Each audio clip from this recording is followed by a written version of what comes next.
3个月前就给你打电话了，怎么现在才来？接到你的电话，我们第2天就出发了，但是走到半路，看到好多粉丝说你已经不在了，就掉头回去了。哪有的事儿，我一直在这里钓鱼，可能是钓得太投入，忘记发视频了。你看我带谁过来了？小倩，你怎么也过来了？你的女神小雨非要拉着我来。没想到能有2位大美女一起来陪我钓鱼，简直太幸福了。可是我们现在3个人，我只带了一个帐篷，晚上怎么睡啊？你在想什么呢？我们自己带了帐篷。我是怕太挤，影响我睡觉。这里的景色也太美了，我们抓紧开始吧。大哥快看，上面来了2个美女啊！真的是啊，可是在水里看得不太清楚啊。让我上去看看。一边去，让大哥先上去看。可以呀，刚坐下就上鱼了。我也没想到会这么快，以前大多数时候钓1天也就上1、2条，有时甚至空军。到我了，到我了！哇，你看我也上了1条。大牛，这里鱼这么多吗？你找的这个钓点也太好了吧！可能水下的鱼也觉得你俩好看，想近距离看看你俩吧。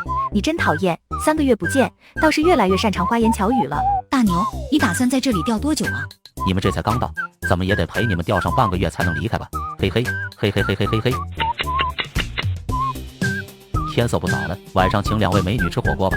这荒郊野岭的，吃火锅能方便吗？你太小看我上次钓鱼兑换的物资了，要什么有什么，你们先钓着，我准备好了叫你们。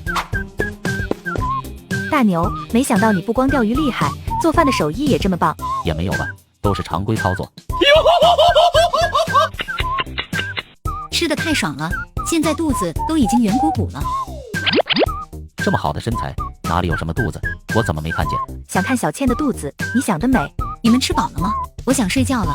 聊得太投入，忘记看时间了，是不早了。可是你们的帐篷还没搭起来，要不什么？你在想什么？要不我帮你们搭一下帐篷。嘿嘿。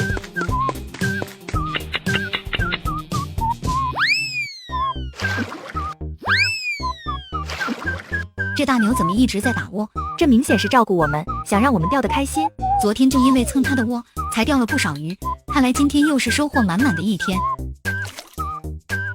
这么大的黑漂，看来鱼不小。明明是大黑漂，拉上来却什么都没有，这种情况在我身上可不多见呢。我倒要看看这水下到底有什么。我还以为里面有什么东西，原来是这个强磁拉尔盘搞的鬼。这些兑换来的物资也消耗的差不多了，接下来去哪里钓好呢？要不你去看看小白龙吧，他快要饿死了。什么意思？你还不知道啊？他为了拍视频，发起了一个挑战，通过钓鱼在野外生存1个月，结果出去了半个月，已经饿了15天。有这回事？最近一直也没怎么看手机。你赶紧去帮帮他吧，再不去他就要饿死了。我这就让他给我发位置，过去找他。这情况也太糟糕了吧！连着几天都没钓到鱼，再钓不到我就真的要吃土了。小白龙，你最近在干嘛呢？在为期1个月的钓鱼生存挑战。那你最近还好吗？还好，今晚还能吃上一顿白米饭，明天开始吃土。这也叫还好吗？那我能怎么办？这大冬天的，到处都在下雪，根本没口。需要我过去帮忙吗？肯定需要啊！难道你真打算看我明天吃土？那你发个位置，我今晚收拾一下，明天一早过去找你。这小白龙也太惨了，那里的鱼真有那么难钓吗？